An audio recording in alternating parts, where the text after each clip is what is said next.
Hello everyone, good morning to all of you. आज हमारा next topic मैंने evidences जो करवाए थे, एक एविडेंस हमें बच गया था, पैलेंटोलॉजिकल एविडेंसेस, वो हमारे पास नहीं मैंने करवाए थे, बच गया था, वो आज हम करेंगे। उसके बाद थ्योरीज ऑफ एवोल्यूशन जो है वो हम स्टार्ट करेंगे। ठीक है, तो पहले हम करते हैं पैलेंटोलॉजिकल एविडेंसेस। देखो पैलेंटोलॉजिकल एविडेंसेस, पैलेंटोलॉजी सबसे पहले पता होना चाहिए कि पैलेंटोलॉजी क्या होती है। तो पैलेंटोलॉजी हमारे पास क्या होती है? Study of fossils. ठीक है, फॉसिल्स की स्टडी को हम क्या बोलते हैं? पैलेंटोलॉजी। तो ऐसे एविडेंसेस जो हमें फॉसिल रिकॉर्ड से मिलते हैं, जो फॉसिल रिकॉर्ड्स हमारे प्रूव करते हैं इवोल्यूशन को, उनको हम क्या बोलते हैं? पैलेंटोलॉजिकल एविडेंसेस, जो किस पे बेस्ड होते हैं? फॉसिल रिकॉर्ड पे बेस्ड होते हैं। अब अगर पैलेंटोलॉजिकल एविडेंसेस की बात करें, इसमें हमारे पास कुछ एक प्रूफ है, जैसे कि मिसिंग लिंक को लेके हमने देखा गया है। मिसिंग लिंक क्या होता है? मैंने आपको पहले भी, जब मैंने कनेक्टिंग लिंक और मिसिंग लिंक करवाए थे, मैंने बताया था मिसिंग लिंक ऐसा करेक्टर हम लेते हैं, ऐसा ऑर्गेनिज्म जो दो ग्रुप्स के करेक्टर पोजेस करता है लेकिन वो एक्सटिंक्ट हो चुका है। कनेक्टिंग लिंक क्या है? जो आज भी प्रेजेंट है। ठीक है, और मिसिंग लिंक जो एक्सटिंक्ट हो चुका है लेकिन दो डिफरेंट ग्रुप ऑफ एनिमल्स के करेक्टर को पोजेस करता है, जिसमें एग्जांपल मैंने आर्क्योप्टेरिक्स की बताई थी। या आर्क्योप्टेरिक्स या आर्क्योटेरिक्स बोलते हैं, या आर्क्योप्टेरिक्स बोल सकते हैं स्पेलिंग को याद रखने के लिए। आर्क्योटेरिक्स एक हमारे पास ऐसा बर्ड था जो आधा तो लिजर्ड की तरह था, आधा क्या था? बर्ड की तरह उसके फीचर्स थे। अब लिजर्ड के क्या फीचर्स थे? देखो, लिजर्ड की लॉन्ग टेल होती है, तो लॉन्ग टेल थी उसकी। और लिजर्ड का क्या फीचर था? बीक में टीथ होते हैं। नॉर्मली आपने देखा होगा बर्ड्स की बीक में टीथ नहीं होते, लेकिन जो ये आर्क्योटेरिक्स है इसकी बीक में टीथ थे। ठीक है, जो क्या शो कर रहा था कि रेप्टाइल से इवॉल्व हुए। जो बर्ड्स हैं किससे इवॉल्व हुए? रेप्टाइल से इवॉल्व हुए, क्योंकि बीक में टीथ थे और टेल काफ़ी लॉन्ग थी। और अगर बात करें बर्ड्स की, तो बर्ड्स के क्या फीचर थे? उसकी बॉडी पूरी फेदर्ड से कवर थी। ठीक है, तो ये एक ऐसा ऑर्गेनिज्म था जो बर्ड्स और लिजर्ड दोनों के करेक्टर पोजेस करता था। तो इसको मिसिंग लिंक क्यों बोलते हैं? क्योंकि ये एक्सटिंक्ट हो चुका है। ठीक है, एक्सटिंक्ट हो चुका है। अब इसके फॉसिल रिकॉर्ड सबसे पहले किसने डिस्कवर किए, किसने सबसे पहले देखे? एंड्रियस वैगनर ने। एंड्रियस वैगनर ने 1861 में इसका फॉसिल रिकॉर्ड सामने लाया, और अप्रॉक्सीमेटली 180 मिलियन ईयर्स अगो, ठीक है, 180 मिलियन ईयर्स अगो ये इसका फॉसिल रिकॉर्ड सामने आया। और उसके अकॉर्डिंगली ये माना गया कि जो बर्ड्स हैं वो किससे इवॉल्व हुए? रेप्टाइल से इवॉल्व हुए। ठीक है, देन सेकंड हमारे पास पैलेंटोलॉजिकल एविडेंसेस में आता है difference between past and present form of life. जो पहले एग्जिस्ट करती थी लाइफ, लिविंग ऑर्गेनिज्म, प्लांट्स हैं, एनिमल्स हैं, जो भी पहले एग्जिस्ट करते थे उनमें और जो आज के टाइम पे एग्जिस्ट कर रहे हैं उनमें क्या डिफरेंस है, ये भी देखा गया। ठीक है, और इस डिफरेंस को देखा गया पैलेंटोलॉजिकल स्टडीज़ में। अब इस डिफरेंस में देखा गया जो पास्ट में डायनासोर रहते थे, डायनासोर का साइज़ काफ़ी बड़ा होता था।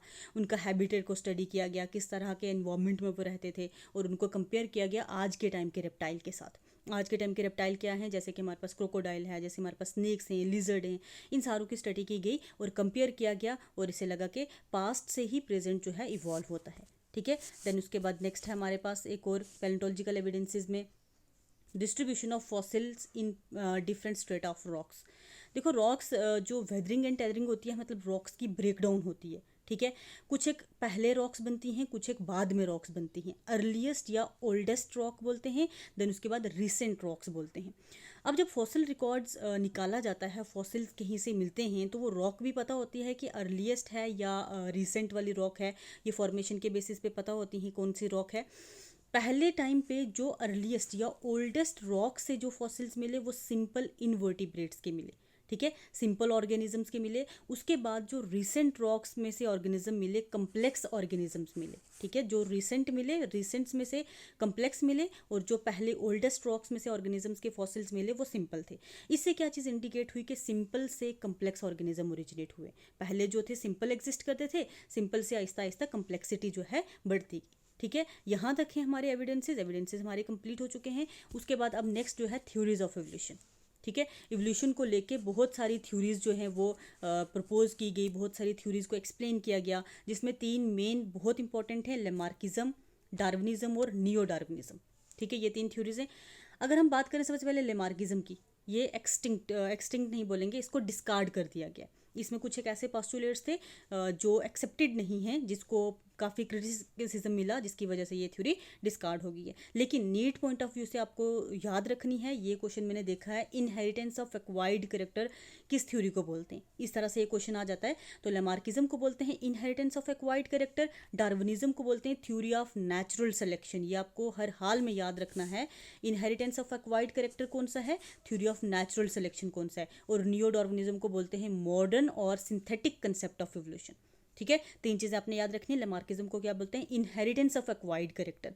और डार्विनिज्म को थ्योरी ऑफ नेचुरल सिलेक्शन। और नियो डार्विनिज्म को मॉडर्न और सिंथेटिक कंसेप्ट ऑफ इवोल्यूशन। ठीक है, अब ये थ्योरीज जो हैं, इनमें से दो ये जो थ्योरीज हैं डार्विनिज्म और नियो डार्विनिज्म, आपको सिलेबस में है, इनकी डिटेल एक्सप्लेनेशन हमने करनी है और आपको ये लॉन्ग क्वेश्चन में आ सकता है। लेकिन अगर बात करें लेमार्किज्म की, ये आपके सिलेबस में मेंशन नहीं है, लेकिन इसका आइडिया, एक ओवरव्यू हमने करना है।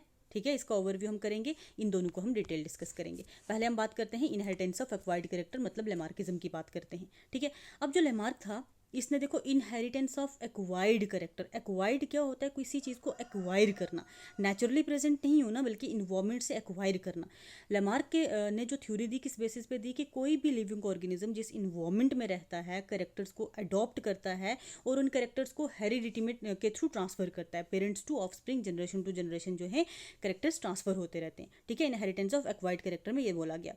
अब जो इसके पॉस्टुलेट्स थे, इसके 3-4 ही पॉस्टुलेट्स थे। पॉस्टुलेट में सबसे पहले इसने क्या बोला? न्यू नीड्स, कि जो भी ऑर्गेनिज्म अगर रह रहा है जिस भी इन्वायरमेंट में, उसको जितनी ज़रूरत होगी उतनी उसमें नई चेंजेस आती जाएंगी, उस हिसाब से वो अपनी बॉडी को क्या करेगा? अडॉप्ट करेगा। ठीक है, नीड्स के बेसिस पे अपनी बॉडी को अडॉप्ट करेगा। देन उसके बोला यूज़ एंड डिसयूज़, कि अगर कोई ऑर्गेनिज्म ऐसा है जो जिस पर्टिकुलर ऑर्गन को जितना ज़्यादा यूज़ करेगा उतना ज़्यादा डेवलप करेगा, और जितना कम यूज़ करेगा उतना डिग्रेड होता जाएगा, ख़त्म होता जाएगा। इस वाले यूज़ एंड डिसयूज़ को लेके उसने ना अपना एक प्रूफ दिया, एविडेंस दिया। उसने क्या बोला? जिराफ की एग्जांपल ली, कि जिराफ जो है वो पत्ते खाने के लिए, ट्रीज़ के लीफ खाने के लिए अपनी नेक को एनलार्ज करता गया, क्योंकि ग्राउंड पे ख़त्म हो गए थे, ट्रीज़ की काफ़ी ऊपर ब्रांचेस थी, तो उनको ट्रीज़ के लीव्स खाने के लिए अपनी नेक को वो एनलार्ज करता गया। आहिस्ता आहिस्ता आहिस्ता उसकी नेक काफ़ी ज़्यादा बढ़ गई और वो generation to generation carry on होती है। ठीक है, ये यूज़ का फंक्शन उसने बताया। और डिसयूज़ का उसने क्या बोला? जैसे स्नेक्स हैं, मोस्टली रेप्टाइल्स में लिम्स होती हैं। ठीक है, लिम्स होंगी, स्नेक्स में भी लिम्स होती थी पहले, और स्नेक्स मड वगैरह में जब चलते थे तो इन लिम्स को यूज़ ही नहीं करते थे, वो डायरेक्टली बेली के थ्रू क्रॉल करते थे, तो उस आहिस्ता आहिस्ता जो लिम्स हैं वो डिजनरेट होगी। तो यूज़ एंड डिसयूज़ को लेके इसने ये एविडेंस दिया। अब बाद में मैं क्रिटिसिज्म का भी बताऊंगी कि इसी पॉइंट को लेके क्रिटिसाइज़ क्या किया गया, वो भी मैं आपको बताऊंगी। ठीक है, थर्ड उसका था इनहेरिटेंस ऑफ एक्वायर्ड कैरेक्टर। उसने बोला जो जैसे जिराफ ने कैरेक्टर एक्वायर किया है लॉन्ग नेक का, वो आहिस्ता आहिस्ता generation to generation carry on होगा, वो ख़त्म नहीं होगा। जो भी कैरेक्टर्स एक्वायर करते हैं, पेरेंट्स टू ऑफस्प्रिंग और जनरेशन टू जनरेशन ट्रांसफर होते रहते हैं। ठीक है, और लास्ट उसका पॉस्टुलेट था स्पेसिएशन। स्पेसिएशन का मतलब क्या होता है? Origin of new species. उसने बोला कि कोई ऑर्गेनिज्म है, उसमें नई चेंजेस आती गई आती गई आती गई और फाइनली एक नया ऑर्गेनिज्म बन जाएगा। इसको हम क्या बोलेंगे? न्यू स्पीशीज़ हमारे पास बन चुकी है, स्पेसिएशन हो चुकी है। जो पहले से एग्जिस्ट कर रहा ऑर्गेनिज्म था उसमें कुछ एक चेंजेस आई हैं और नया ऑर्गेनिज्म बना है, तो मतलब हमारे पास क्या हुई है? स्पेसिएशन हुई है। ये इसके पॉस्टुलेट्स थे। लेकिन इसको बहुत अच्छे से क्या किया गया? क्रिटिसाइज़ किया गया। क्रिटिसाइज़ करने वाला सबसे पहले कौन था? अगस्त वाइजमैन। अगस्त वाइजमैन था, इसने पूरी तरह से इस थ्योरी को क्या किया? क्रिटिसाइज़ किया। और आज के टाइम पे ये थ्योरी जो है डिस्कार्डेड थ्योरी है, इसको एक्सेप्टेड थ्योरी नहीं मानते। ठीक है, जो ये क्रिटिसिज्म किया था इसने, अगस्त वाइजमैन ने, इसने एक theory the, continuity of germ plasm. ठीक है, theory of continuity of germ plasm, जिसके थ्रू उसने क्या किया? इसको क्रिटिसाइज़ किया। अब इस बंदे ने क्या बोला? अगस्त वाइजमैन ने बोला कि जो भी लिविंग ऑर्गेनिजम्स हैं उनमें 2 तरह के सेल्स हैं। ठीक है, एक को हम बोलते हैं सोमैटिक, ठीक है, और दूसरे को हम क्या बोलते हैं? Germ cells. ये आपको भी पता होंगे। ठीक है, सोमैटिक और जर्म सेल्स। सोमैटिक हमारी पूरी बॉडी के सेल्स हैं, जर्म सेल्स हमारी गोनेड्स होते हैं, टेस्टिस एंड ओवरीज। इस बंदे ने बोला कि लिविंग ऑर्गेनिजम्स के जो कैरेक्टर हैं वो जो एक जनरेशन से दूसरी जनरेशन में ट्रांसफर होंगे वो होते हैं थ्रू जर्म सेल्स, ना कि थ्रू सोमैटिक सेल्स। ठीक है, तो ये जो कैरेक्टर्स हैं जैसे नेक का एनलार्ज हो जाना, ठीक है, लिम्स का डीग्रेड हो जाना, ये सोमैटिक कैरेक्टर्स हैं, ना कि जर्म प्लाज्म के कैरेक्टर हैं। ठीक है, तो उसने ये चीज़ कंसेप्ट दिया कि जर्म प्लाज्म जो है रिस्पॉन्सिबल होता है कैरेक्टर्स को ट्रांसफ़र करने के लिए। और इसने डिस्कार्ड में बोला जैसे कि बोरिंग ऑफ पिन्ना, जो फीमेल्स हैं अपने एयर कान छिदवाती हैं, ठीक है, होल करवाती हैं जिसमें ईयर रिंग्स वगैरह डालती हैं, तो उसने बोला कि ये एक एक्वायर्ड कैरेक्टर है और ये जनरेशन टू जनरेशन ट्रांसफ़र नहीं होता। ये जब जिसकी चॉइस होगी वो अपने एयर को होल करवाएगा, अदरवाइज नहीं करवाएगा। जनरेशन टू जनरेशन ट्रांसफ़र नहीं होता क्योंकि सोमैटिक कैरेक्टर है। अगर ये जर्म प्लाज्म का कैरेक्टर होता ये ट्रांसमिट होता, लेकिन ये एक सोमैटिक कैरेक्टर है इसलिए ये ट्रांसमिट नहीं होगा। ठीक है, देन उसके बाद उसने एक और एग्जांपल एक्सपेरिमेंट दिया। उसने एक एक्सपेरिमेंट लिया जिसमें उसने रैट लिया, ठीक है, और रैट की टेल को कट करता रहा।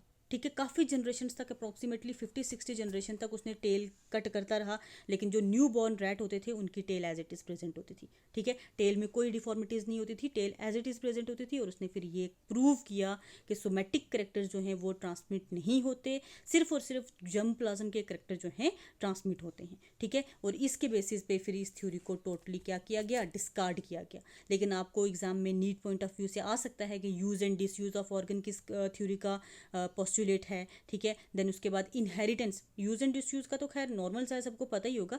इनहेरिटेंस ऑफ एक्वायर्ड करेक्टर का मैंने क्वेश्चन देखा है, इनहेरिटेंस ऑफ एक्वायर्ड करेक्टर किस थ्योरी के बेसिस पे बोला जाता है। ठीक है, ये आपको याद रखना है, इसको आपको पूरा रट्टा नहीं मारना, जस्ट याद रखना नीट पॉइंट ऑफ व्यू से। ठीक है, तो आज हम यही तक रखेंगे, कल हम करेंगे पूरी डार्विनिज्म की डिटेल डिस्क्रिप्शन।